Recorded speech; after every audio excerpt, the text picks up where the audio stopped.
The Athletic NFL Show is presented by State Farm. State Farm offers surprisingly great rates, whether you're a quarterback who calls plays in the huddle or an armchair quarterback who calls the game from your living room. State Farm has you covered with surprisingly great rates on car insurance.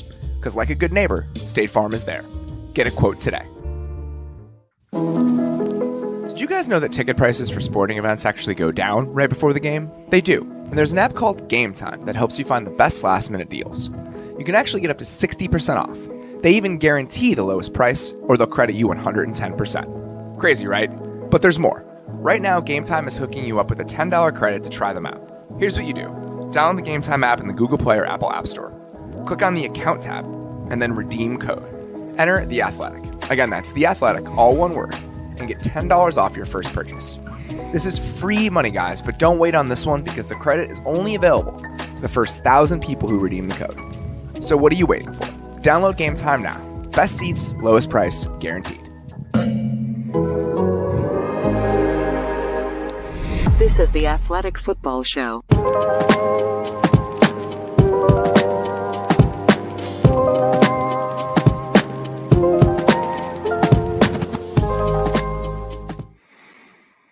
Welcome to the Athletic Football Show. I'm Robert Mays. Joining me tonight is my good friend Nate Tice. Nate, how you doing, buddy? Doing well. It's this is the last week without any bye weeks for many teams, and I think everybody made sure to get our money's worth with a full slate of games, even starting at 6 a.m. to now here we are. What is it? 1 a.m. East Coast time recording this. What a day! It's midnight my time. I've been watching football since about 8:30. One of my best friends ran the Chicago Marathon this morning, so I watched her run the marathon in two different going back and forths in Old Town, and then was watching football between that. So it's been 15 hours of football, and it's not been a chill 15 hours of football. The first window of games was absolutely batshit crazy. Everything that happened down the stretch there, I couldn't figure out how the Packers had gotten the ball back at one point. I didn't know how the Vikings got all the way down there. I watched 0 seconds of Vikings-Lions before the last field goal. So either the worst game or the best game in NFL history had just happened. We're going to get into everything that happened. Let's start with just a very strange Sunday night game. Obviously, we don't have many weather-delayed Sunday night games between two of probably the best 3 or 4 teams in the entire NFL. That's why we're starting so late. But weather aside, whatever the delay looked like, what a game by the Bills. Yeah. I mean, this is, to me, just a statement about what they are as a complete team. You know, we've had that as kind of a hypothesis coming in, right? The defense was playing so well. Were they for real based on their competition? And if the defense was that good, combined with what they could still do on offense, what could this look like as a complete team? And I think we kind of got the answer tonight. Yeah, we've kept tabs on the Bills like throughout this whole year. Obviously, week 1 with the Steelers wonky game, and then after that, the wonky Dolphins game where, you know, they blew them out, but it was like it wasn't a huge offensive performance from the Bills. And, you know, just keep tabs on them. We break down their defense for the Friday show, and it was like how the defense played. That's how they played the whole year, but it was like they just went against a much better quarterback and a much better team. But this is what they've been doing all year. They just play really smart, really sound. They don't beat themselves up. And if the defense is doing that, and we haven't even talked about the quarterback, who only threw, I think he only had 15 completions for over 300 yards, just like a service academy quarterback, like just 20 yards per completion, just launching them away. But that's, I mean, it was a complete team. That's what they've kind of have shown more this year, that if the offense struggles or doesn't look, it can look disjointed at times, maybe when it's just like, hey, Josh Allen, go do something. Because, I mean, look at the run game tonight. It was like, hey, let's have Josh throw the ball. No, let's have Josh run the ball. Do you like how they unleashed that tonight? I mean, that counter bash play they ran in the red zone, it's just straight out of the Ravens playbook. I've never seen them do that before. Yep. And doing that in the red zone makes total sense. I was talking to somebody there when I was there for camp, and I was asking them, I was like, do you feel like you didn't run the ball enough or well enough last year? And the response was, we didn't run the ball well enough in the red zone. And to me, one of the solutions to that possibly was getting Josh more involved in that area of the field. Yeah. And you saw that today. I mean, they feel totally comfortable, even if he's a $50 million a year man now, using him as a battering ram down there, which I think is sound strategy if you need to run the ball better in the red zone. That's where it's more important to flip the math. We've seen what running quarterbacks do down there. They did that in specific situations tonight, combined with him just firing lasers 50 yards down the field because Daniel Sorensen can't get back into the deep half fast enough. So the offense, I think, pretty much what we expect, right? I mean, they can make big plays down the field. I thought that they took advantage of some of those late disguises from the Chiefs. They were not ready to kind of account for them being able to push the ball down the field in some of those situations. Sorensen just left and Dawson Knox on that one touchdown. Everything was going swimmingly, and he was just like, ah. The Chiefs defense is a problem for another day. It's going to continue to be a problem, I think. I want to talk about the Bills defense, though, because coming into this game on Friday, I posited that I thought this is how they'd play. We're rushing 4. We're not blitzing. We're playing coverage behind it. And that's what they did. They didn't blitz one time. They blitzed 0 times in the entire game. Is that what it was? I was going to ask because I could not recall a single one off the top of my head. Wow. And remember on Friday, we're talking about how even though when they play zone defense, it's not passive. Yeah. And they played a ton of too high today, which is not surprising against the Chiefs. But look at what they were doing underneath. That clip they showed right after halftime, just beating the shit out of Travis Kelce. And that's why I liked what they decided to do. It's like, we're going to play passive on the back end in the sense that you're not going to beat us over the top. But underneath, we're going to get up there. We're going to be playing physical. We're going to be right up in your face the entire game. I thought it was a great game plan. And I thought that their front took over in the way that we thought they might when they rebuilt that entire unit this offseason. I thought that some of the holes of the Chiefs offensive line when they're forced to drop back showed up for the first time. Orlando Brown coming into that type of offense, I think people had some apprehension about what he would look like when he was put into this system. That showed up a few different times. It was just a complete win. I mean, I couldn't really be more impressed with what the Bills did and what their plan was. Yeah, the soft coverage, like, it's kind of funny. That's what's befuddled Josh Allen a little bit this year, and then it's like they're like, hey, let's do that against them. Let's do it against the Chiefs, and I mean, that's what we talked about on Friday. Was like I cracked a joke, but I'm dead serious. It's so frustrating when you know what the defense is going to be in, and you like, I know how to beat this, and you still can't because the other unit's so well coached, and it's a different type of swarming to the ball. Like they sprinkled in a couple snaps of man coverage, especially on third down tonight, and it was kind of cool to see a team do that to the Chiefs and go like, we're going to run man against you, and we're not scared. And that's why Mahomes has so many scrambles tonight, because guys weren't getting open. Yeah, because those Bills defenders were just beating the crap out of the Chiefs. Like, that's just what just kept happening. And just seeing that kind of like unfold throughout the night, and seeing a defense consistently do it throughout the night. And, Chiefs got some good drives and then shot themselves in the foot. But that's the game plan that the Bills had, was they're going, you can't nickel and dime us the entire way. You're going to get bored. One of our guys, these 9 D linemen that we're rotating in, is going to get a hand on the ball. One of the guys is going to squeeze a tight throw that you try to throw in there. Tyreek Hill is going to drop a ball. Like, you're going to make a mistake, and that's what they bet, and they won. And like tip your hats to them. I mean, it was like you've already mentioned right before, but it's just like, this was a total team win. It was like really, really good win in unusual circumstances too, with the rain delay and all that stuff. And yeah, like, way to go, Buffalo Bills. I mean, really, it was just a good performance. We were talking on Friday about how this is the type of defense where it's a Milano game, or it's a Rousseau game, or it was an everybody game. Yeah. Everybody had 1 or 2 plays that they made. Hyde had the pick 6 touchdown. Even if that ball hadn't been dropped, he was ready to stuff Hill right 2 yards short of the sticks. That's a play where you deserve that play because you're in the right spot. I think they're playing cover 1. He was playing in that robber spot. Yeah, we've been talking about so often is that those safeties playing robber in man coverage and just being there to kind of make plays and passing things off. He was right there in the right spot. Yeah. You had Rousseau had the big play with the tip. You had Addison had a couple really nice plays off the edge. Everybody contributed. And I think that was encouraging. I mean, that's exactly what you'd hope for when you build a roster like this and when you fancy yourself a true title contender. And I think that's exactly what they said tonight. It's like, we're here. We are here, and I hope you guys understand that. If you're going to make your defense, and people go, oh, the Bills just have no stars on their defensive end, but it's like, well, they have a lot of good players, and it's like that. If you play like that, when all the good players, it's like you said, just taking turns making a good play, that helps, because then it's like when someone has a down game, hey, we got 10 other rotational guys that are going to like pick up the slack.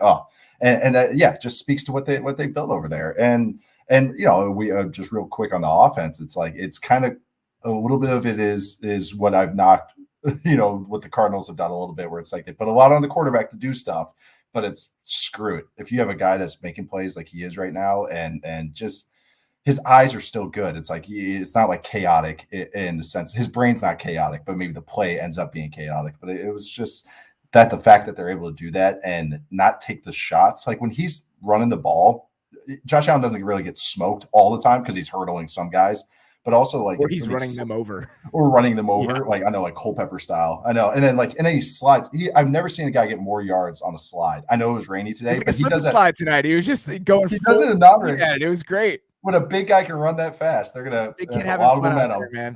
They can have fun out there. That's all he's doing. So speaking of chaotic, let's get to Chargers Browns. Let's do it. This game, I tweeted this when it was happening. This game was if football Twitter became self-aware, like it developed a consciousness and became sentient in the middle of the game. It was incredible. I want to start with the decisions that Brandon Staley made because it was nuts. I mean, think about it in an NFL game 5 years ago. If you had a coach going for it on 4th and 2 from his own 24-yard line in the third quarter, and it's why they won the game. Yeah. They went for it on 4th and 2. They went for it on 4th and 8. They went for it on 4th and 7, and they continued to get it. If they don't do every single one of those, they lose this game. Yep. And it's so cool to see somebody rewarded for these types of decisions. And this is one of the things that I noticed during this game I thought about, which is not a novel thought.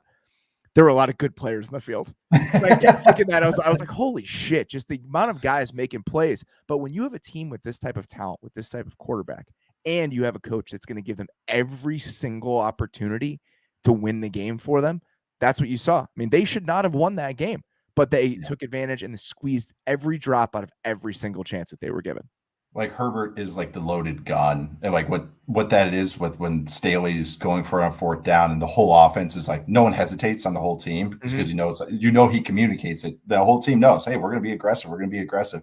But Herbert's the loaded gun. They're just like giving them the poison coated bullets. Like that's what all it is. It just makes it more. It just makes it more devastating. It's like, okay, that 5-yard gain now is that's more backbreaking. It's just like everything hurts more that they're doing. It's like just an added effect that this does. Can you imagine there were 6 4th down attempts? I think like before even like it was near the end game situation, like by both teams total. Like that, it was just like, where are we in 2021? This is awesome. Like we're just getting more ball plays and just like more fun plays. Like that's just the bonus of all this. And like Herbert is just absolutely insane on those 3rd and 4th downs. So why wouldn't you? Like if he's the deep touchdown to Mike Williams, it was sail. We've talked about that the Chargers run sail. Everybody runs sail. And we talked about last year on one of the podcasts, we made a joke about like how the alert is really the number one, but no one really throws the alert. Justin Herbert threw the alert on sail. Like he could have thrown the sail route. It would have been a 1st down on 3rd. Explain what that means. Explain what the construction of the play looks like. Yeah, a sail concept is an alert is a post or a go, like just depending on what the defense looks, but a deeper route to take the top off. When you hear the term take the top off, that's what that is. Sail is like a flattened corner from the slot or from the inside somewhere. And you can switch it up and everything. And then usually there's a 3rd level to it. Where's the flat route or a crosser coming from the other side. So you're making kind of a 3-level read. And for when you're taught these concepts, like if I'm teaching this to a freshman quarterback, I'm going to go, hey, that's the alert. You peek it. If it looks wide open, you chuck it, but you're going high. The post. That's the alert. Alert is number 1, but it's the alert because then it's the coaches are able to talk out both sides of their mouth. They go, well, that's not number 1. If you do throw it, and it's not open. And if you don't throw it, you go, hey, remember the alert's number 1, right? But it's the alert. You got to alert it. But you go from the post, which is the alert, and then 1's the sail route, which is the flattened corner, and then check it down to the flat, or you work the backside dig. Most quarterbacks would throw the sail route because it was open on that 3rd and 10. That's taking the double. That's great. Good. Wait, happy. That's a B+, A-. Herbert just went, nah, screw it. I'm throwing the post on 3rd and 10, throwing the alert, taking the top off. And it's like, but if you want to beat these defenses, and we can talk about it, what these defenses are doing to these quarterbacks and trying to limit big plays and make you work for it. That's how you don't let them play top down, is by literally taking the top off, taking the post route, even to a Mike Williams who isn't a burner, but you're just making defenses honest. And that's what Justin Herbert does on 3rd and 4th down, just over and over and over. He takes home runs instead of doubles, instead of singles. Like it's creating yards and creating points. And then if you have a play caller or a decision maker going like, hey, you guys got all 4 downs, makes those third downs even more weaponized, because now you can, the whole field, you don't have to just throw it past the sticks. You can check it down, make it 4th and 4. Just good stuff. It's good team play, and it's just aggression being rewarded, which is awesome. And then I think he hit the other long touchdown to Williams was another post dig combination, I want to say, against quarters on first down. They had a lot of quarters beaters on first down. And when you're throwing that post, there was a miscommunication. Delpit just like short circuited. I don't know what he was looking at. Right? Yeah. I don't know what he was looking at because there was no one there. And he just almost short circuited. And then you had Williams coming behind it. The thing that I've noticed about Herbert that I find so interesting, because remember coming into the season, there's so much talk about, is he going to regress against pressure on third down? And I kind of think that he's just built for those moments. I almost think he's kind of regression proof. And this is why I say this. It jumped out to me on the Parham touchdown that he threw today. I can't remember what down it was on, but Parham chips a little bit and then releases late. And Herbert, and there's a free rusher because the edge is coming off after Parham lets him go. And the way that Herbert creates space for himself by being able to back up and still has the arm, it almost makes him pressure proof in a certain way in certain situations. Obviously, no quarterback is that, but his ability to create space between him and defenders and still get throws off because he has the arm and because he's so good at resetting, it's just different than what a lot of other quarterbacks can do. So other guys could make plays on the run, but his ability to create space and then reset is amazing. He did it on several different throws today. I mean, he did it on the long Allen throw down the right, or the long Keenan Allen throw down the right sideline. Oh, yes. He does it all the time. And I think it's just such a special characteristic that he has. And then you combine that again, like we've talked about. Some of the stuff they do with Allen on 3rd and 4th down is just nasty. They ran, I think it was Arches, the Shanahan play, where you have the tight end on the slot. He clears out, and then Allen runs a little angle behind him, essentially, which is against man coverage on 3rd down. He's going to be an advantage. They ran on that on the 4th and 8. That's what they ran. Allen's open, gets the first down. I mean, they just have such good personnel with Herbert, with Allen to make the most of those situations. I mean, they're really good, man. I mean, it's just I don't know what else to say about it. I mean, he's on his way to being like one of the better quarterbacks in the entire league. And when you give a guy like that as many opportunities as Staley is right now, they're going to win a lot of games. Yeah, he's a special mix of traits in the sense that there's very few times. I'm sorry, I'm working on my English. Very few times that you watch him and it's like, oh, why does his eyes go there? Like that's why he's so devastating on 3rd down, is because he's always going to the right spot and he can actually make the throw. There's a lot of times on 3rd down where quarterbacks, they know they have to get there, but they're like, my feet aren't set. I got to check it down. We're ending with a punt. All right, I took the single. All right, we're fine. He's going to find that deep dig, find that deep stop route, find these deeper routes that are 10, 12, 15 yards, 5, 10 yards past the sticks. And it's like, we talk about changing the math in a run game as like as a +1 and all that, but it's like he's changing the math of the field, like what he can attack. And like you're saying with the resetting, you're talking about a deeper throw. He even had one on stick, and it's unbelievable how much stick it gets around. And what all stick is just double outs, guys. And it's like you can do out a 3x1 or 2x2, and it's just such a core concept for everybody. It's just like I feel like I'm repeating myself. I'm like, oh, you run stick. It's like this only concept I know. I feel like it's just because everyone runs it. But anyways, on stick you go outside in on the read, and he, rather than get caught up on the outside throw on the stick, the flat, he, like, without his feet even resetting, he was able to zing in like a little inside one to Mike Williams, and it went for like 14-yard gain on like a 3rd and 4, give or take.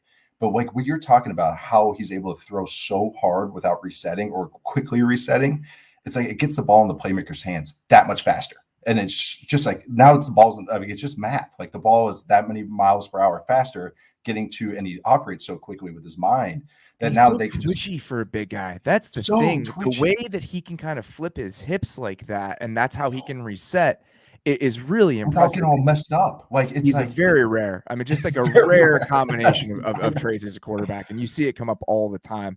Yeah. I mean, but again, they got a couple little breaks here and there, and they lose this game. I mean, that's how good the Browns are. I mean, you have the very iffy pass interference on the Williams 4th and 4 that probably could have gone either way. And then, if let's say, I truly think this. I think that Vizcaino missing the extra point was bad for the Browns. Because them being up by 1, they go on into the next set of downs with up 42-41, I believe. Yep. They run the ball on 1st and 10. On 2nd and 10, they throw it.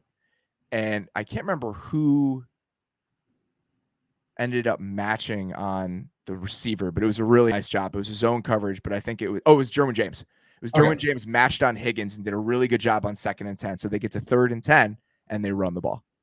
They run the ball on 3rd and 10. They punt it away. Chargers get the ball back and they end up winning. They pushed them in, obviously. Yeah. Not a lot of urgency by the Browns on the final drive. I think that was also a concern.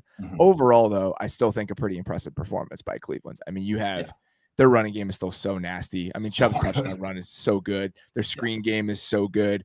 I still have my Baker concerns. I mean, just watching him double clutch every once in a while. He played well, all things considered, but I still just that gap between what Herbert is and what he is. I think that there are moments where that just shows up in this game. And I think it's a truly important gap. It's jarring, especially when you watch Allen and Mahomes. And then, like, say, so as we're watching this game, I'm glancing back at, the Chargers game and the Browns game. And then you see Herbert operating so quickly. And then all of a sudden you see Baker. And it's like, I'm not trying to knock Baker too much, but, it doesn't look the part as compared to these 3 other guys. And then on top of it, like you're saying, like all these throws are coming across over the middle of the field. All of a sudden he's double clutching it. He has to zing it in. It just looks a little harder, but it is just jarring going from those 3. And there's just all of a sudden there's Baker doing that stuff or trying to read out the stuff that they are doing, like freakish natures. I think the Browns are really good. I think they'll be in it till the end. They were missing their left tackle today. I mean, a bunch of different stuff. I think they'll be in it till the end. They have so much talent. And on defense still today, I mean, Garrett was really good again. Some of the stunts with McDowell, they didn't even have Clowney today. Yeah. It was funny that Slater told the backs to stop chipping because you could tell it was annoying him. I mean, that one sack that Garrett had, he's like, no more. Don't touch him again. Because you see that on those late chips, that's not a good thing for an offensive tackle. You want it to be early and immediate, or you don't want it at all. I completely understand that. But especially because the tackles are setting inside, so they get the outside help, but then they can't do that forever. They're like, well, I got to get into this pass set at some point. It has to be immediate. If it's not immediate, then it's not going to be helping you. But that final drive, when I say the Browns, I think I'll be in it to the end. When they're set up to play the game they want to play, they're really good. Yeah. When they have to get it, when they have to have the bucket at the end, I just don't trust him to do it. It's just a different feeling to me when he's trotting out there needing to go down and win the game than it is with the other guy, than it is with Herbert or it is with some of the other guys that we watch every single week. It's just a different feeling in that moment. When they're not the ones dictating, when they're not the ones scrambling, they can look amazing because the run game is so dominant. And when they're playing from ahead, I think they'll be really good, or when the game script is in their favor. But when they need one, there's still that creeping down in the back of my mind. It's not going to go away. It really creeped up too today. It's like you kind of felt it like when they got the ball back right there at the end. You're kind of like, no timeouts. That's a long way to go for Baker. Like, it wasn't like they left too much time on the clock for him. Like, because you don't know what that drop back. But when that's a 2-minute situation. When you get into the 2-minute situation, it's totally NFL is just so situational, like down distance wise and clock management wise. Like that. Also, the Browns only being up 1 point, they're in a 4-minute drill instead of kind of like a moving 2-minute drill to get the field goal thing. But yeah, it's just like that. I completely agree. It's a totally different feeling, like when Baker had the ball at the end of the game, just because that's not how they're designed to win. All right, let's get to who grabbed our attention this week. Gentlemen, you had my curiosity, but now you have my attention. A lot of stuff to sort through this week. So let's talk about a couple people over the course of a football Sunday, a very long football Sunday. There are a few guys that's like, all right, you made me stand up straight in my chair. Here are a few of them. Let's start with the greatest quarterback of all time playing some of the best football he's ever played. Like, it's just absolutely ridiculous how well he's playing right now. Tom Brady, 30 of 41, 411 yards, 5 touchdowns. I know the Dolphins aren't winning a lot of games. This is still a pass defense that is teetered on the edge of the top 10 for the first month or so of the season. This is what they do well, presumably not today. No. Ask Josh Allen how this defense looked a couple weeks ago. Exactly. They have been giving people fits. And Tom Brady, Pro Football Reference tweeted this out right before we started. It's only the 8th time that a QB has had a passer rating over 140 with over 40 pass attempts. And like ever in NFL history. It's like, and that's what it felt like. And Well, you know what the Dolphins are going to be in. They're the second half of the fourth quarter. It felt like I know it felt like St. Thomas Aquinas, like one of those high school like just beat ups. Like I like we're also they're backups in there, let's put Gabbard in there. But like they're just dicing up the man coverage. Like Antonio Brown finished with 8 targets, Mike Evans 8 targets, Chris Godwin 11 targets, and then even like you got Gio Bernard on running angle routes in the red zone. Yep. It's just Leonard Fournette running. What the hell? Quick outs from empty, like actual routes. I had to double check because we're down these single digit numbers. I have to check with all these guys. I'm like, that's Fournette, right? That's really that's not a back they signed a couple of weeks ago, like with some injuries or something. I know, it's ridiculous, but they knew they're getting man coverage. That's the thing is if you're going to live in that world, and the offense knows that, and a quarterback like Tom Brady knows that. Hey, you're going to be man coverage every single play. It's the fact that they're not hitting just like man beaters, like mesh, like the Antonio Brown long touchdown was just mesh where he climbed up. But then they're hitting like deep hinge routes 20 yards down the field to Mike Evans, where he's just like, the difference is like, we're going to get to it, but like watching other offenses run a hitch in those situations on 1st and 10, like, okay, 5 yards, we're good there. The Bucs are like, let's get explosive. Like, let's just drop, no play action. Let's just drop back and just like, let's just dice up man coverage left and right. No, like a limited play action, just dropping back, 7-step dropbacks, protecting it up, and just having our awesome receivers just win over and over and over. Gronk didn't even play today. Like it's insane. It's actually insane what they did today. He's playing quarterback at such an insanely high level. And it's just the way he operates in the pocket. We shouldn't be surprised, but when you combine that with all the talent that they have, that's what you see in these moments. And that touchdown to Antonio Brown, the right guard gets beat on that play. It's not a pressure, but the right guard gets beat on that play. And he just managed to he drifts back just enough in the pocket to get that off. And where he puts that ball to Antonio Brown, perfect, ridiculous throw. Yeah, I mean, that is when you look at the still right before that ball leaves his hand, he's in the middle of the field. He throws about 7 yards left of where he is, leads him into open space, and he runs it for a touchdown. And then the Mike Evans touchdown, he lets that ball go half a second later. He gets crushed and does not get that thing off. That's a 50-yard throw down the field that he throws at the back of his drop on time, looking off the safety just long enough to get it out. And just the way he navigates the pocket. I mean, you have to play almost perfect football to be this aggressive and still be able to not worry about your protection. And he's playing close to perfect football in these moments.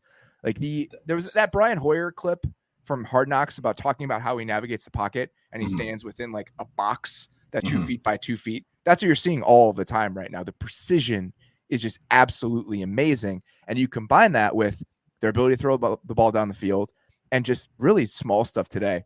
A lot of the screens, a lot of the ways they got Godwin involved. I mean, when they're rolling, it's really, really fun to watch. Yeah, and we've talked about it before. It's hard football, but the thing is, when the quarterback is doing 7-step drops and the ball is just coming out right on the first hitch, it's not 2 hitch, 3 hitch, and then the ball comes out. Yep, exactly. And then on top of it, the guys are all winning the routes. All like if you're playing man coverage, they're forcing you to win one-on-ones, but they were just taking turns going like, I think Antonio Brown's going to win on this one. Mike Evans, who's Mike Evans got on him? Yeah, I like that matchup. Like just. And you're able to operate without the play action concepts, like the deeper ones. And we've talked a million times. Those are technically 7-step concepts. Like that's just what the route distribution is and the route depth. So you make it easier on the quarterback by making it more or less half field read or progression read where you can go left to right or right to left. And you also, touchdown to check down, make it easy on. Like I just said, we're talking about Sale going, hey, alert to touch or to Sale to checking it down. They're doing that without the play action concept, making all 4 or 5 guys live eligible receivers. So it's not just 2 or 3 guys and everybody's wadded up. And then he's dropping back. So they're not getting any play fake on it. And they just do it like dozens of times a game. And we just don't blink an eye. Like it's insane. Like this is that 2015 Cardinals offense just like tweaked up like 5 more times, like just with even better players and a better quarterback, which is, I never thought I would see again. Like, but we've been seeing it probably the last year-ish, about 12 months. It's really funny. There are moments where I watch other quarterbacks and the defense will instantly get pressure or they'll bring a pressure look. And it's like, well, what are you supposed to do about that? Yeah. And Brady's the answer. It's if you play perfect football, you can beat that shit. And that's what he's doing. He's getting the ball out and just operating at such a fast-paced high level. And that's what this looks like. It's truly special when it's clicking, and that today was one of those days. Yeah. All right, let's get to an offense that we have not said that much about over the course of the season so far. That's the Atlanta Falcons. Kyle Pitts, you have my attention. Goodness gracious. This is what I hoped for. Yes. Before the season started, not just the production, right? 9 catches, 119 yards, and a touchdown. It's the way they used him. Mm-hmm. He's running deep posts on the final play that was just like the backbreaker kind of game sealer. He's running a post with Cordarrelle Patterson pinning down the backside safety. Yep. And he's a tight end. But I didn't want him to be a tight end, and he wasn't today. There are a couple plays, right? Like the one long vertical route coming across, he's starting in line, but he's just a receiver in a lot of these moments, and he's the best receiver that was on the field for them today with Calvin Ridley not playing. And a few weeks ago, we talked, or I tweeted about it, and we made a joke about it, but he was like pass protecting against JPP. And like, you see it. And when those clips are good to see, because it's not like he's not going to win it, make his money doing that. No, but it just unlocks so much for the offense when a defense has to go, he's actually a tight end. We have to play in base personnel. Otherwise they'll road grade us. It's a guy who can hit 1-3 a game. Where it's like now you have to account for it. That's exactly what it is. It's a center going. It's Brooke Lopez learning how to shoot threes. That's what it is. Or Marcus Saul, like once he went to Toronto and stuff. Like that's what it is. And it's like he just doesn't enough, because now what happens is the Jets, when they split him out, or I'm sorry, when the Falcons split him out, he was like in the slot. The Jets, like, even though the Falcons, are technically in, like, I think they're in 12 or 22 personnel, the Jets have to match with a safety, and he's on an island. So now you have a safety working the slot. Do you know how many safeties can play slot? I'd say there's like 2 in the league, 3 in the league that can actually legitimately do that, play man coverage. And then it's Kyle Pitts, who's legitimately uncoverable, like by pretty much anybody. Like he really is. He's already a mismatch at this, and he's like 5 games into his rookie season. It's unbelievable. He's making these guys look like how he did in college, and it's like he's just figuring it out and just getting better and better. But the fact that big post, the one with Cordarrelle Patterson, they're in 13 personnel. Jets have which is the coolest part.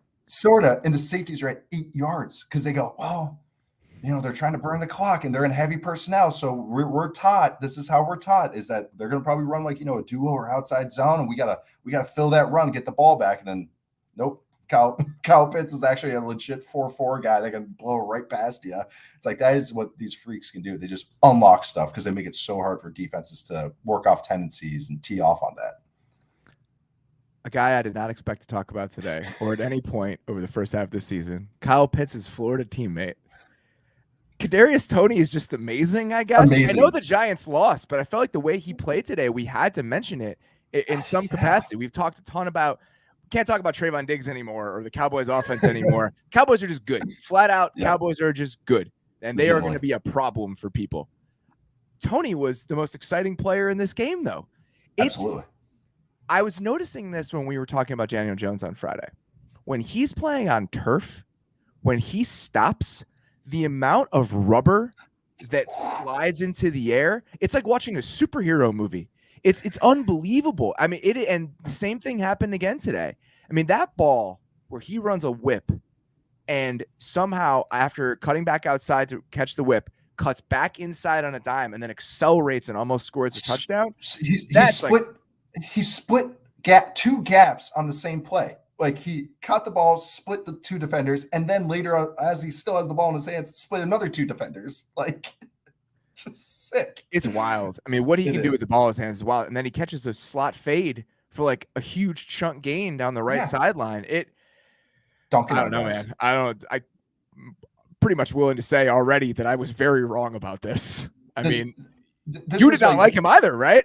No, I was lower on him because it was like, you saw these flashes, but it was like, 3 times a game. What does it look like? What does this look like in an NFL situation? I couldn't see NFL. It was like, you're going to get yourself fired just trying to, work this gadget guy. Yeah, he's fine with the ball in his hands, but he's got to get the ball in his hands. And it's like, all of a sudden his route discipline is already much improved, which was like my big negative on him, which made sense. He bounced around positions, but I was like, but he's a senior. He has a lot of reps already.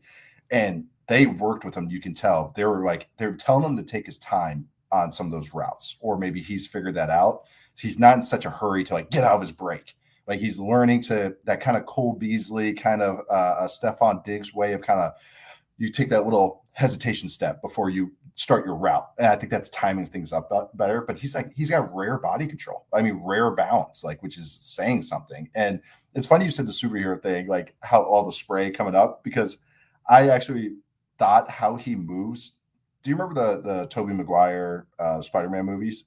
Yes. And the first one, he's running across like as real bad CGI. He's jumping across like the warehouses, like all the buildings, and he's like, woo! And he's like, how he's like all bendy and he looks like Gumby on that. That's how Tony looks when he runs. Like it looks like Tobey Maguire's Spider-Man learning his powers and jumping across in bad CGI.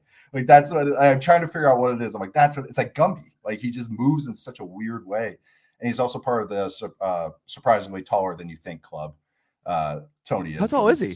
He's all 6 foot, like legitimately 6 foot and change. But he like moves and he moves like he's 5'8". I mean, yeah, 5'8", it's crazy. 5'9". Like a joystick. Yeah, it's unbelievable. But he was a legit 6 foot, almost 200 pounds, which is I think makes it even more special how he's moving. But I admit I was low on him, but if he plays like this consistency like this, it's like holy shit, the sky is the limit for him because he does some rare things. I mean, just a lot of exciting moments from rookies today. Pitts, Kadarius Toney, Rondale Moore, just all Rondale Moore does is make crazy plays. I mean, just the pass catchers in this group did not look like the ones from last year. Like we had a lot more prototypical, just this is what a number one receiver in the NFL looks like. And we did not have that many of those guys this year. Still just immediately making plays. It is a cool era for pass catching talent because it comes in a bunch of different shapes and sizes. Yes. All right. Our next one here is actually a new segment that we're introducing tonight. It is time for the State Farm surprisingly great performance of the week presented by State Farm. The only way we could go with this was the Pittsburgh Steelers offense, man. I expected them to lay an egg against Denver. I really did. I mean, the way that they were playing, I thought the Broncos defense, we know the Broncos defense is full of talent, and that just didn't happen today. You know, they played so much better than I expected. Yeah, I know. Shield tried to tell us on Friday. He did. He told us. He was like, "Hey, us against the world." He tried to tell us that. I know, but honestly, you could just see, just even in the box score. But it's like all these RPOs. One of the frustrations I've had with Big Ben, and I think all of us do, is they run all these RPOs, and it's like, okay, that's fine. You're getting this little 3-4 yard gain. Fine. No one's really breaking tackles. They're quick out routes. If it's covered, Big Ben's double clutch and triple clutch, and it doesn't create the plays how he used to. And I think they just took the keys away from him, and they just made those RPOs just run only options. I think that's exactly what it looked like. Because also I have seen the Steelers receivers just straight up blocking on run plays as opposed to running bubbles and flats and outs. And he was looking down at handoffs too. It wasn't where he was just putting it in the basket and pulling it back. He was like actually giving handoffs too. And exactly. It looked like a legitimate run game. It didn't look like whatever the hell the Steelers have been doing for the last year-ish or so. And like just little tweaks they did. They went 12 personnel and spread it out. I thought that Gentry number 81 had a really nice impact on the game. I know. Several different times in the run game, he came in as a blocking tight end and like made an impact. I thought he was a big part of what the success they had on the ground. They went bully ball. Like it looked like the Steelers. Like it did. And then it was like go balls. I've already mentioned before on the show is that like when you're playing these defenses, they're playing top down and trying to rally and tackle. That's what keeps happening to Steelers. Why they can't create yak is because the defenders know what they're trying to do. Is like get the ball quick in their hands, RPOs and adjusted screens and all that. And then we don't have to play deep. We could just play and keep everything in front of us. How you beat that is you have to beat them over the top. You have to lean into the punch, gash them when they're trying to gash you.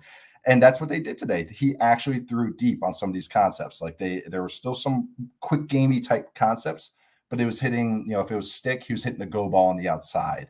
And that just keeps defenses honest. And especially a defense like a Fangio one that's going to play in these softer shells that want to play top down. That's how you not get them out of it, but make them honest. And I mean, they did it. I'm still stunned that I'm here talking about the Steelers offense. I thought it was going to be weeks before we had to worry about it again. And here we are. They look decent today. Well, I think that the formula that they followed, they ran the ball pretty well. And this blend of Roethlisberger's contributions with the receivers' contributions, I think can work for them in the right moments. Yeah. That first deep ball that he threw, Johnson is really beautiful. He so fake the outside release and then cut it back inside of Fuller, and he stacked him immediately. So that was just one of those things where Fuller's playing the outside release, and he's just like, you know what, fine. If you want to play me that far outside, I'm just going to cut it up then. That's high level route running. Not high level, but that's like a next step thing. If you see a receiver doing that, it's like, ooh, like that's good stuff. And he had him. And then he got the PI later. And then the other side of it is, so that's just my guy's going to beat you down the field. I just have to put the ball in his power where he can catch it. The Claypool huge play, that they win that with formation. Yep. They're in base because they were in 12 personnel. They had Gentry split out to the left. Claypool motions across. Von Miller has to walk out with him because they were in base. So he runs just a little slant against Von Miller and then takes it 60 yards or whatever he did. That's just a big man that's fast making a play. And then a couple other times, it's Roethlisberger. He's still a guy who's been in the league for 15, 20 years. Still knows what he's seeing. He has a lot of reps. There's a 3rd and 3 at one point. I want to say it was Simmons walked down because they had a hard count or whatever. Simmons walked down. They saw that he was coming. He hits Claypool on a slant because he knows the safety's going to vacate. And then on the Claypool touchdown, I can't tell in the moment that the camera cut to it is actually good timing. He says something. He's like, Chase.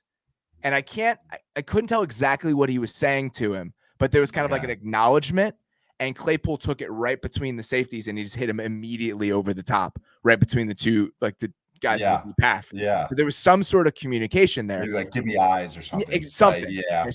And so there were a few of those moments today where it's like, all right, I'm still a guy who's seen everything in the league.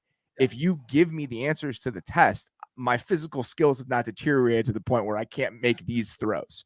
So you trust your guys to win because they're really good receivers. You get the ball in their hands, and you have a couple things that are just decided for you before the play even happens. He tried to throw 2 interceptions in the red zone.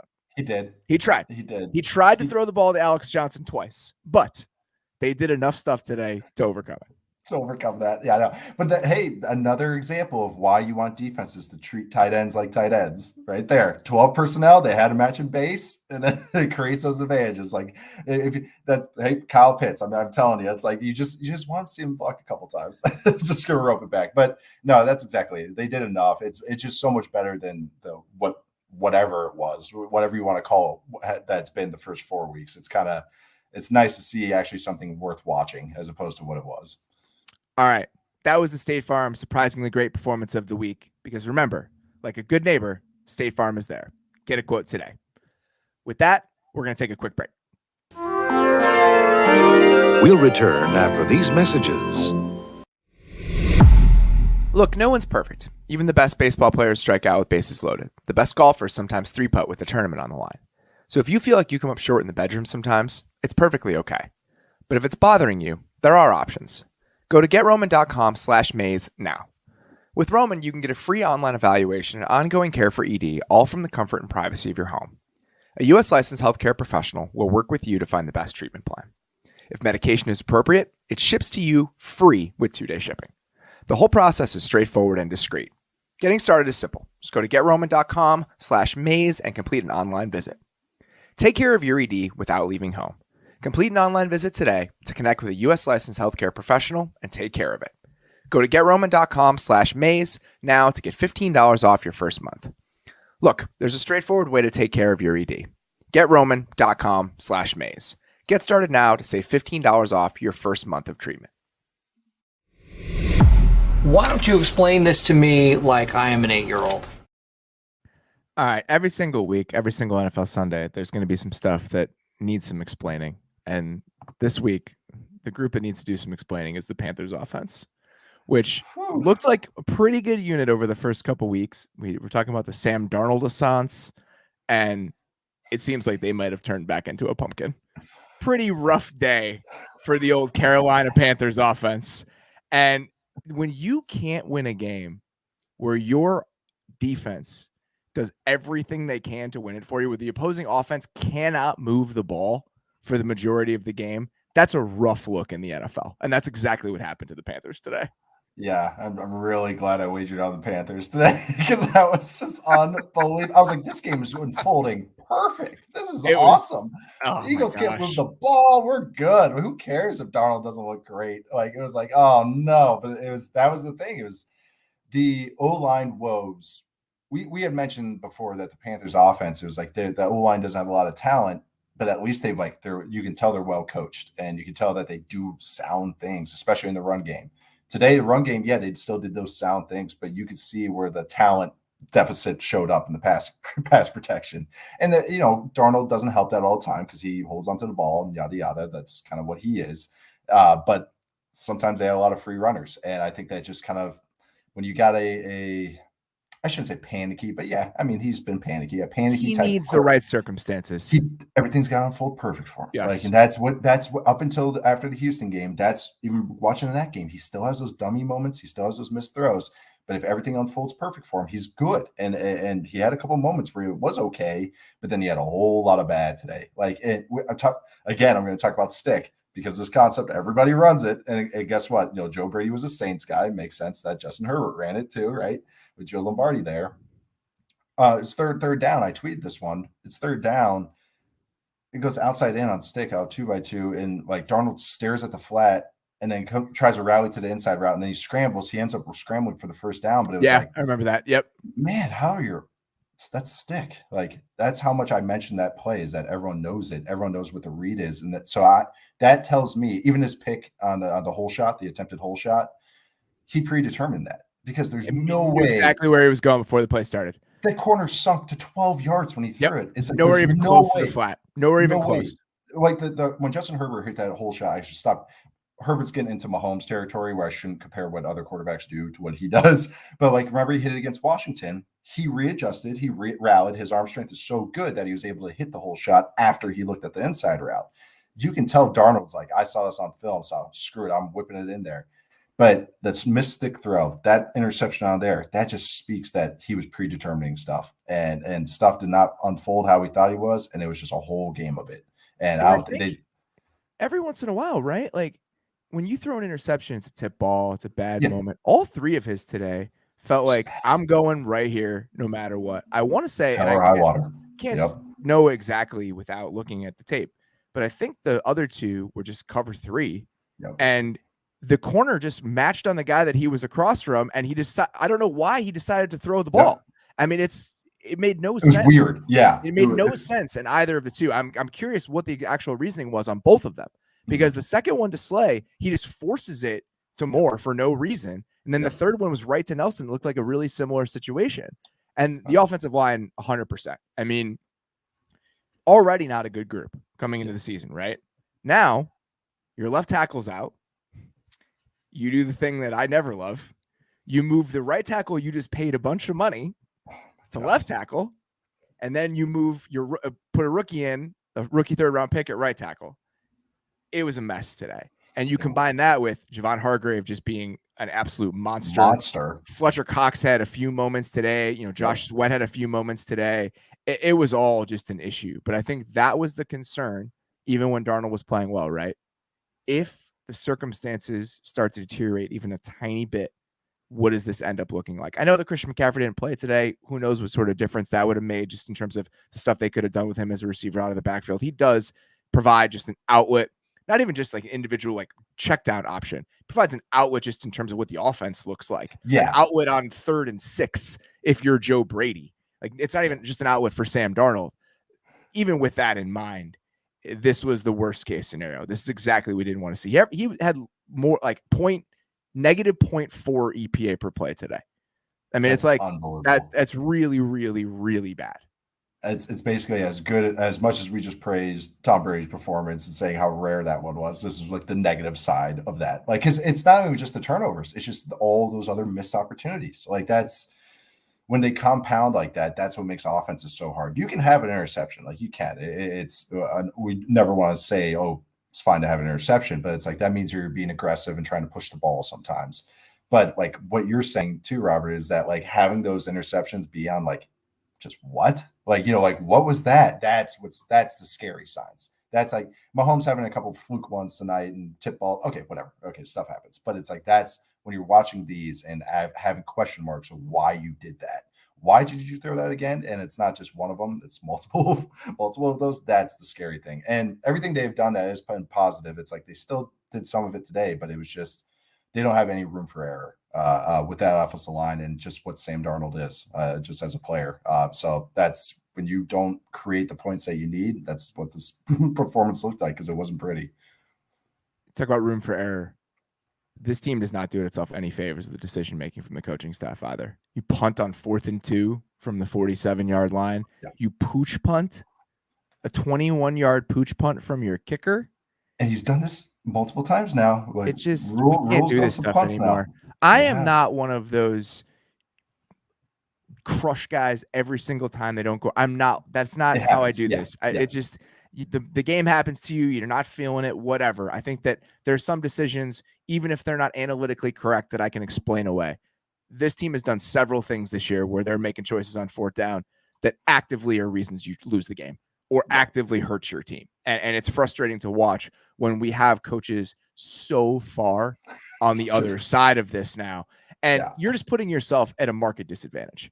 In this new climate, with the way that decision-making is working for a lot of coaches, if you're not giving yourself an edge, then it's noticeable. It's very obvious which coaches are not at this point. Well, coach, well, Staley knew what kind of type of game he was in. He was in a barn burner, okay? And the Rule didn't understand that, this other quarterback, the other team's quarterback, is not really moving the ball against you. It's like, it's okay to be aggressive. It's like, okay, that's like, you got to create these points, but it is jarring going from that to that. And I want to say that pooch punt there was one moment. Oh, it was at the end of the second quarter when they punted. The Eagles went down and kicked a field goal. Yeah, they got 3 points there. There was only 47 seconds left in the half, and that may not seem like a big deal. It's until you lose a rock fight, those 3 points are really important, and that's exactly what happened today. Yes. All right. One other group that needs to do some explaining for itself is just kickers in general. I want to say there were 11 missed extra points. Is that what it was? In the first 2 windows today, and one on Thursday. Rough week for kickers, highlighted by what happened in the Packers-Bengals game, which was insane. We should have known it was going to be a weird weekend when the Thursday night game, I think the Rams kicker kicked like 3 kickoffs out of bounds, at least 2 of them. So it's like, well, maybe that should have tipped us off that we're in for a treat on Sunday. But that Bengals Packers game is one of the most bizarre games I've ever watched in my entire life. Like, I did nothing offensively. The Jamar Chase touchdown is just such a crazy fluky play. Under Savage's armpit. But I will say I was impressed by the Bengals defense. I thought that they played well again, tackled really well. Yes. Against that Packers team, you really need to make sure that they're not getting cheap yards, because they'll take them all the time. They'll just flip out little RPOs to Adams. They love just creating cheap yardage, and they'll take what you give them. Yeah. And they did a really good job of taking that away today. I mean, Rodgers had to go into hero mode to Adams several different times for them to get what they needed to offensively. So I was impressed by what the Bengals did on defense. I was not impressed by some of the decisions at the end. When you play for a 57-yard field goal, you deserve to lose. Yeah. Yeah. And both teams kind of going like, oh, we're playing for a field goal kind of thing. And also, like, I've never seen either. I just have to say this. I've never seen a ball hit the wind flag on top of a goalpost. I've never seen that. I've been to a million practices, games, everything. I've seen a million kicks, good kickers, bad kickers. I've never seen that where it actually hit the wind flag. Marshall Newhouse, he commented on it. He said, he's like, that's a lifetime prop bet. Like that's a lifetime, that's a prop bet we all just hit finally for that all of us just hit for the first time. But that's exactly what it is. It's that if you're playing for those field goals or playing for the harder thing, like even last week, 57 yards. They didn't have to do that. It was 3rd and 5. You didn't have to try to get 3 yards to make it a 57-yard field goal. Why not? You don't like those chances. You don't want it all the 60-yard ones. Like it's. I think the coaches see all these other kickers making those kicks, and they're like, oh, this is easy. It's just gambler's policy. Like that's all it is. But I honestly, where these kicks came in, like Dan Campbell, I think just honestly was like, hey, I'm not even going to bother with the extra point. I'm going for 2 because I just saw what the Vikings kicker missed a field goal just 5 minutes ago. Like I think that's just what happened for a few of these teams too, going for it on 4th down. They're like, screw this. We're done with leaving up our games to the kickers missing these things. Well, that was a great moment for kickers, was the Greg Joseph game winner. Did you realize that it was a negative EV play to go for 2 there at the end with time left still. Like the math tells you not to do that. I love it. Like if you're Dan Campbell, who gives a shit? What do you have to lose in that moment? Yeah, and also it's like we're winning. Like you're literally winning. You're literally up 1 point. I don't mind it, even if the math tells you don't have to do that. I don't mind it at all. Cousins had to make a couple on the nails throws there. I mean, the one to Thielen is very not as impressive because there was more space, but a similar idea to the one that they hit to Adams against San Francisco. He hits that, he hits another one, and they make the field goal. Kind of a monumentous kick for Mike Zimmer potentially. Like there's a chance if he misses that, he's done. Yeah. Like I guess it's today now because it's 1 a.m. here. But there's a chance that I don't, maybe that's overstating it. I wouldn't have been shocked if they lose to the Lions. Yeah, especially how they lost too. Yes. Talk about playing not to win. Like same thing, like how they did their 4-minute drill, trying to burn the clock at the end. I mean, you're telling your running back not to fumble, of course, but it's like when you play scared, that's kind of what happens. You don't create the luck, that you create the bad luck. And I mean, Zimmer and Cousins' reaction, I think they do you see that? Yes, I think they knew. I think they're about to punch each other, like legitimately punch each other out of like excitement and fury and like I don't know, like just I don't know what those two have going together, but I think it's a very weird relationship. I know, extremely weird relationship. I think they're in the manhole together and they just hate each other, and I think they're just like, yeah, but we're in it together. On the Lions side of this, I think it's great. If you're a Lions fan, I understand that it's heartbreaking to lose like this, and you just want to win a game. Who cares? Yeah, who cares? This season is for nothing. Yep. Play hard. It's so easy. I think in this moment, if you're getting blown out every single week, it's an entirely different thing. But if you're the guys in the locker room, it's like, God, we're so close. They're stealing these games from us. I mean, it is so easy to preach that to that room where I think you easily keep that group. You keep that group engaged. We're so close, guys. We're so close. Imagine the celebration they're going to have when they get their one only win of the season. It's going to be the greatest moment. I know. This is fine. Like if I were a Lions fan, I'd be like, you know what? This is great. We're in it. We're not embarrassing. Let's go. Because the Jags are going to push you. They're going to push you for that number 1 pick. And I don't know what they're going to do with it. The quarterback situation in college football seems like an epic disaster, but it's still better to have the number 1 pick than not having the number 1 pick. Agreed. If there's a team that desperately needs one or whatever, maybe you trade down. This is, in my opinion, a good outcome for this year's Lions team. They're competitive. I mean, they really are. You can tell those players play with fire. Like, so obviously they're doing something. And half the team's hurt. Like they're still in these games. That's okay. It's totally, and like you said, the end result's fine. It's good process and good results. I think that's what they have to go with. I think that's the path they're going down. I know, but and honestly, I do sidebar. Yeah, the quarterback situation for the 2022 draft is pretty rough. I've taken my first glimpses of film this past week, and that is a discussion for another time. But I think some of these teams that maybe punted to next season about finding their quarterback in the future are going to be kicking themselves. All right.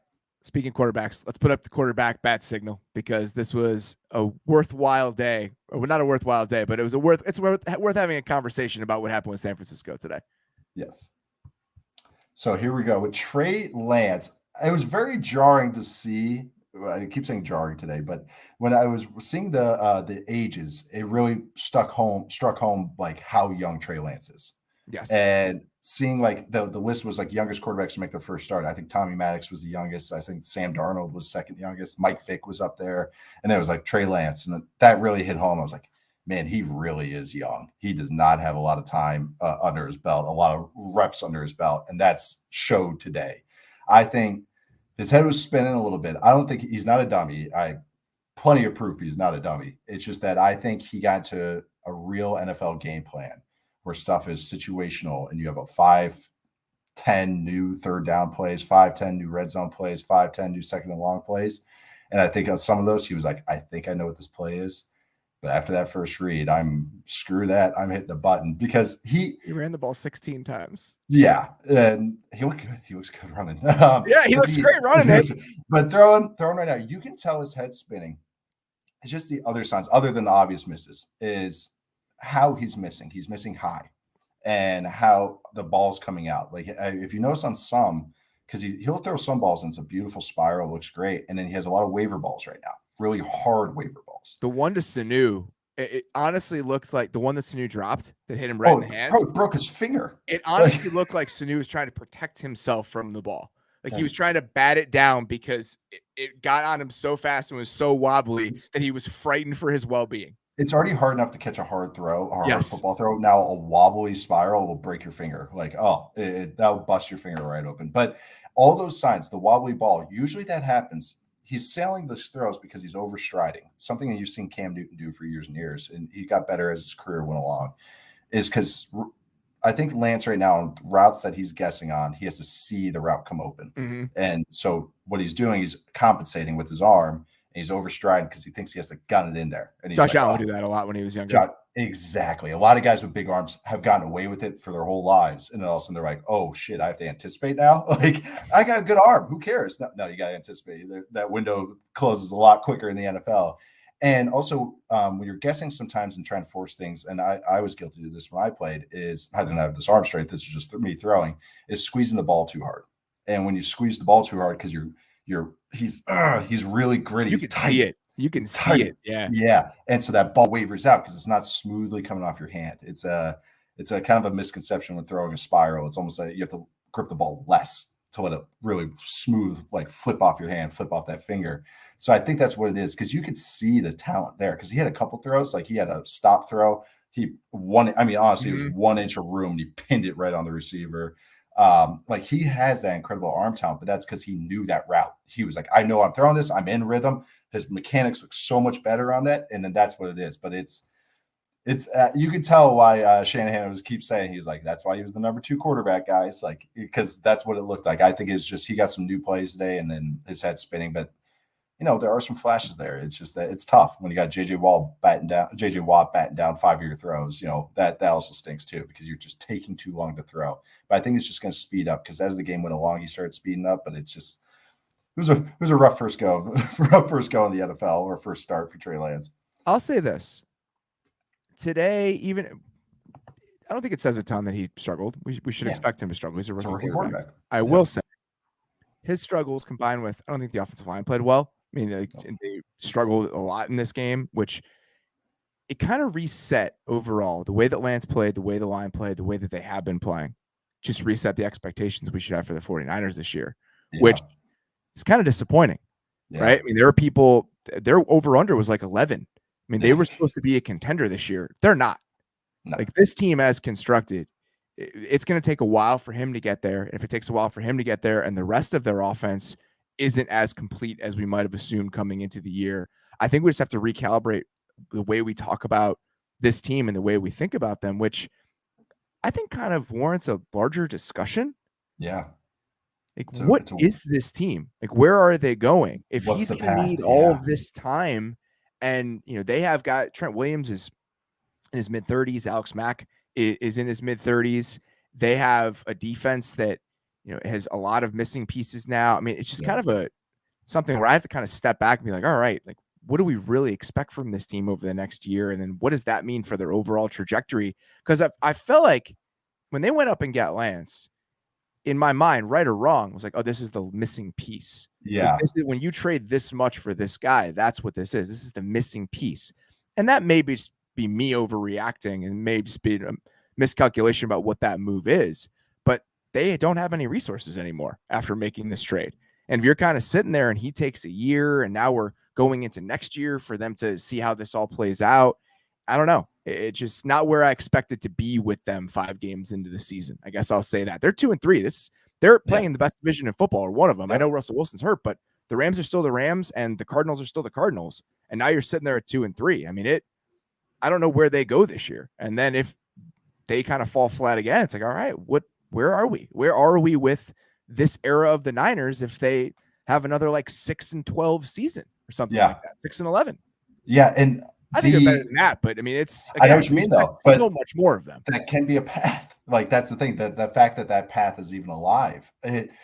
Watching this offense, and it's not like what they were running as far as play calls. It was like how hard it looked. It looked like when they were starting some of the like grab bag names that they've started the last few years. You know, these random 3rd rounder, 4th rounder undrafted guys that Kyle Shanahan tabs as his guy and it has a great start. And we all go, oh my God, he can coach anybody at quarterback. But those games, like that's how this game seemed. And I kind of thought it would be a little more like, yeah, well, training wheels will be on, but there would be just a little more excitement to the offense. Yes, exactly. It just felt like, don't fuck up. Like that's what the offense felt like. Which is weird to see from a Shanahan offense, which is usually just really flowing. And it just all pieces together real well. And it still felt like they were just kind of going like, okay, we kind of like this. We kind of like this with him. All right, let's try both. All right, well, that kind of like they're still figuring out what they are. And it's week 5 now. And I get, yeah, you weren't planning on going with Trey Lance. I mean, I think they were, but then now they switched ideas during camp to go back to Jimmy G. I don't know what they decided and all that. But it's a strange, like you said, it's a strange place that they're in right now. It's just a letdown. I mean, it's just a letdown. Especially with how the defense is playing. And they kept them in this game. And it's not like they got blown out in this game. No. And I think they play hard all the time. I mean, it's not to just be more feisty. But they're this, and I know, like, to me, the possibility of Lance and the promise of Lance is still there. But I just expected it to be so much more enticing, so much more engaging, so much more everything than it was today. I mean, this team was supposed to be more than this year, Yes. I guess is what I'll say. I should be more excited. Yes. All right. We're going to take one more break, and then we're going to get to this week's secret sauce. We'll return after these messages. When you lace up a pair of Allbirds wool runners, you'll see that Allbirds has redefined what it means to be comfortable all day long. I got my Allbirds a couple weeks ago. They're the cherry blossom ones. They look great. I love the accents on them, and they are so comfortable. I wore them all day yesterday. They're the perfect shoes to just throw on when you need something on the go, but that still look good. They're made with a soft, itch-free, and naturally durable ZQ-certified merino wool, the most sustainable wool you can get. So you'll feel comfortable wearing your wool runners and about your decision to wear them too. They're simple and stylish, proving that comfort, design, and sustainability don't have to be mutually exclusive. Allbirds is a carbon neutral company, thanks to sustainable practices like using natural materials and purchasing carbon offsets. Start the season off right with a pair of wool runners from Allbirds. Find your own pair of wool runners at allbirds.com today. That's ALLBIRDS.com. Today, many small business owners are busier than ever. Time spent searching for and interviewing candidates can take time away from managing and growing a business. That's why LinkedIn Jobs has made it easier to get the candidates worth interviewing faster. And it's free. Create a free job post in minutes on LinkedIn Jobs to reach your network and beyond to the world's largest professional network of over 770 million people. Focus on candidates with the skills and experience you need. Use screening questions to get your role in front of only the most qualified people. Then use the simple tools on LinkedIn Jobs to quickly filter and prioritize who you'd like to interview and hire. LinkedIn Jobs helps you find the candidates worth interviewing faster. Did you know every week nearly 40 million job seekers visit LinkedIn? Post your job for free at linkedin.com/maze. That's linkedin.com/MAYS to post your job for free. Terms and conditions apply. Not today, my good man. I'm feeling saucy. Much to the dismay of Toby from Twitter, we're going to talk about the Bears a little bit. So I want to talk about the Bears running game just very briefly because this to me is like what secret sauce is about. You watch a game, you have these little tiny one or two things that are the reason a team won.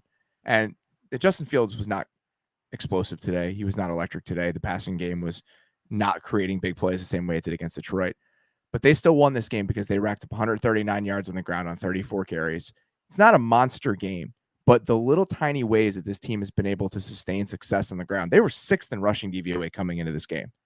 And that to me is a huge part of whatever this equation they're going to have to follow is with Justin Fields. They want him to throw the ball 20 times a game. And if you're going to do that, you need to play defense and you need to run the ball. And this is not a good offensive line. It's not like an offensive line full of stars, but the ways they created angles in the run game today, and then some of the individual performances from some of those offensive linemen, this team can run the ball. And if they can run the ball this well, the way they have over the last couple of weeks with their under center run game, which is a huge part of this Bill Lazor formula that they're following, then I think they have a chance to sustain something on offense, and combined with the way that they're playing defense, they're going to be a tough out every single week. That's kind of what it feels like to me. And with Fields as the quarterback, it that under center passing game off of it matches so much better. Exactly. Like it just, it can, like we talk about paths, but you can see what the upside of all of doing that is. And really the run today that stood out to me was they ran a little bit of everything, but they was doing a inside zone or weak zone out of like, especially out of hip formations, but they did it out of different personnel groupings. And this run concept is, I mean, everybody runs it. It's day one install play. And there's outside zone, which is towards the tight end usually. You can aim outside without a tight end, but it's a little harder and it's more situational. But then the inside zone or weak zone is generally away from the tight end to the open side, away from the tight end. And even how the play sounds, like if I'm in a right formation, my tight end's to the right, I'm running this to the left. This play more often than not ends up becoming almost like a cutback, get north play for the running back. Consistently. And you're seeing more and more teams running it this year. Not so much today with the Raiders because the Raiders are running single high, but there's more two high defenses. Mm-hmm. This run becomes more available. And it just because where the safety is and the number count for the O-line, it's just that's what you're going to see more and more and more of it. But how the Bears got to it, Raiders are a single high team. Gus Bradley's a Seahawks kind of guy. They do the little jet motion that kind of blocks the guy without blocking him. Like it's just taking them out of the box count. And run this weak side zone, the running back is able to kind of like make the O-line right. That's exactly right. And it limits, like you said, that if you have a limited O-line or a limited talent up front, this helps them because they don't all have to win. They more or less, they're going to wad it up basically in the zone blocking. They might not get to the second level. They might not get a great clean block where we all tweet it the next day. Oh, look at Zach Martin. Look at those guys. But they wad it up and the running back cuts back behind it with the linebackers flowing way too hard and they just get north. On Thursday night, I know we're talking about the Bears, but Thursday night, the Rams hit inside zone against the Seahawks like 15 times. Like they just kept doing the same thing. Jamal Adams kept burying himself and they just hit north right behind it. And that's what this does. It's blocking guys with lesser talent and making the running backs. And if they're hitting the hole right and they're just getting north and just taking what the defense is giving them, it can lead to a good run game like this. And the best part about it, the best play action concepts come off of weak side zone play action. That's all that hip slot stuff we've talked about. It's faking weak side zone. So you can start seeing where this can all tie in together. And it's good stuff. It really is. And the running backs are running really hard today. It looks good. Herbert looks really good. Doesn't he? I mean, he is useful. And Williams has a lot of juice to him. And I know Montgomery didn't play. And that's why it's impressive they can still sustain this. Yes. What you said is exactly why this is interesting to me. Because it allows you to sustain success on the ground with lesser talent. I thought they did an awesome job climbing to the second level today. Yep. But in order to leave those double teams quickly, you need a run scheme that's going to allow your center, who's an undrafted player, who's not going to knock a lot of people around, or whatever he does, it doesn't matter. Yeah. He needs to just be able to get a hand on a guy. It's a wash. Wherever he goes, that's right. Because that's in order to do that and get to the second level so quickly, that's what you need.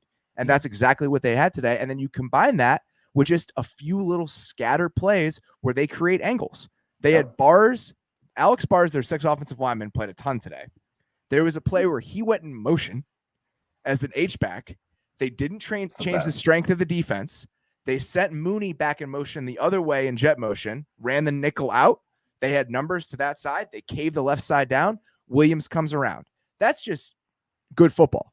And that's just the type of angles and numbers in the run game that they don't typically create or didn't typically create when they didn't have this we're going to line up and run the ball aspect to their offense. That's not the most important thing to have as an NFL offense in 2021.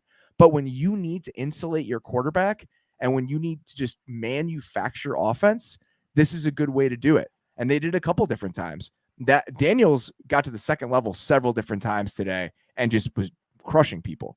I mean, the linebacker jumped in the air at one point and he finished him like a wrestling finishing move. And that was like the highlight play, but there were plenty of other quieter plays. Also, Jason Peters has been really good in the run game. He had a great game today. There was a play where they ran a delayed handoff. He threw the defensive end by and then made a block on the corner. He blocked 2 guys on one play. He turned around, right? Yes. Then he loop around and got a second guy, right? Yep. He's had some very publicly bad moments, but he's been really good in the run game. He's made like splashy plays in the run game multiple times this year. And like you said, the backside tight end is a huge part of this. Cole Kmet several different times today, making big blocks on the backside. They cut it back. And these aren't monster gains. These are 7-yard gains. But when you can consistently do this and score 2 touchdowns based on essentially just your running game, and your defense doesn't let any points up, that's the method for this team. We're going to take shots all play action. We're going to run the ball, and we're going to play defense. And I thought that the running game, again, it's not the greatest, most gaudy numbers in the world, but the little things they did today, it's exactly what you said. They are creating this running game to win with lesser talent today, both at running back and along the offensive line, and it worked for them. Yep. All right. Last thing we got today, we got to decide who's got the belt. You know what happens when you interrupt Chris Jericho? You know what happens, Daffy, Drifter, Dandy? You just made the list! Finally got Jericho. That's awesome. It's going to be fun every single week. All right, every week we're going to pick the guy that was just a little cut above, that was the guy that week in the NFL. I think we got to give out a tag team champion this week. We're going to give it to Brandon Staley and Justin Herbert, because Herbert made the throws, but Brandon Staley made the decisions. I think that you have to reward a guy for every single time the Chargers went for it on 4th down, all the different times he gave his team a chance to win today. And it happened a bunch of different times, and Justin Herbert took advantage of it. They owned today because that was a pretty big win. Yeah, the Browns are a good team. The Chargers just made a good team, and that's why it's easy to give these guys the belt. Is we sometimes maybe over exaggerate, like, oh man, that one decision by the coach just won them the game, but it truly was, like, in a game like this, that was a true barn burner, a true haymaker for haymaker type game. You have to create points somehow.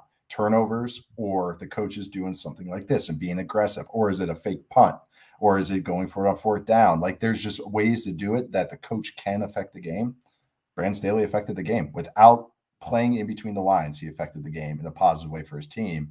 It also helps when you have a quarterback like number 10, who is honestly, you mentioned it before. It's like obviously one of the better quarterbacks, but it's like every week, it's just like I feel like he just passes another guy, like, as far as how I look at him in the league. And it's sometimes the stats aren't there, but what he does every single play, the stats were there today, but what he does every single play is just good quarterback play. He's a freak of nature, but he's got a sharp brain, which is like he plays like a 10-year vet at times, and he's in his 2nd year, and he's started, like 18 games, 20 games. It's ridiculous.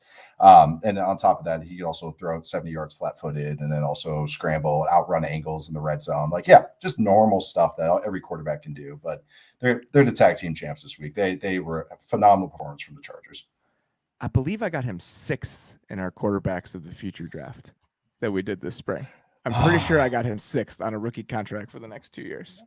My team might be looking Dak's okay. doing okay. Dak's doing okay, but I feel pretty good. I feel pretty good about my rookie quarterback, rookie contract, Justin Herbert, that I get for 3 more years on his rookie deal. Great. It's good, man. This is what we'd hope for. I mean, and that team is fun. I think the Browns are going to be fun. It was a good day for the non-chief contenders in the AFC. I mean, it was one of those days where they reminded us who they were. And these are the teams that we expected to be really good at the beginning of the year. And they look really damn good. Buffalo, Cleveland, the Chargers. It's going to be a fun last 2/3 of the season. That's for sure. All right. If you guys are listening tomorrow on Monday before 1 p.m. Eastern, please get your questions in for the mailbag. Ted Nguyen is going to be joining us. We're doing as many of your questions as we can get to.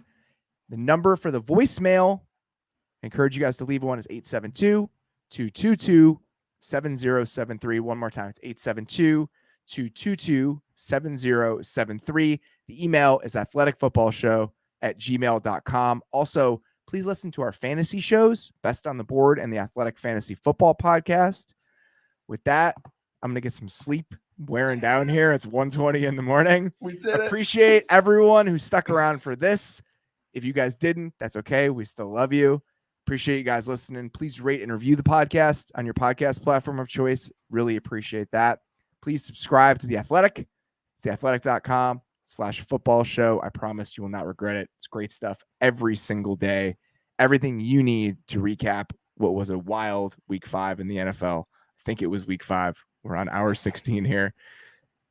You should go check it out at The Athletic. At least we know we can do a 24-hour marathon. Like, we just like for charity or something like that. It's like we might be in the cards. This is our training. It's good. It was a long day. It was a fun day. Appreciate you, buddy. Appreciate you guys for sticking around. Everyone that stayed up, the 7 of you that are still around. Thank you very much for the time. We'll talk to you guys soon.